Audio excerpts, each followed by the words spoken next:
त्यांच्या वयाचा गुणाकार 108 दिलाय. आता सेम बेरीज होती तेव्हा बेरीज केली गुणोत्तरांची, वजाबाकी होती तेव्हा वजाबाकी केली. आता गुणाकार आहे म्हणून आपण गुणाकार करूयात.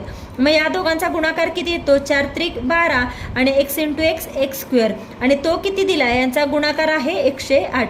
आता हे सॉल्व्ह करायचं.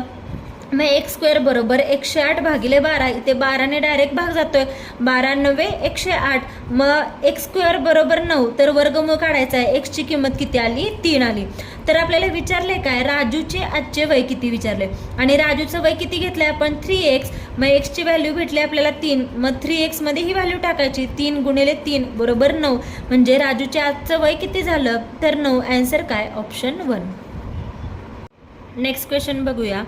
आई व मुलगा यांच्या 5 वर्षापूर्वीच्या वयातील फरक 25 वर्ष होता व 5 वर्षानंतर त्यांच्या वयाचे गुणोत्तर 9:4 असेल, तर 5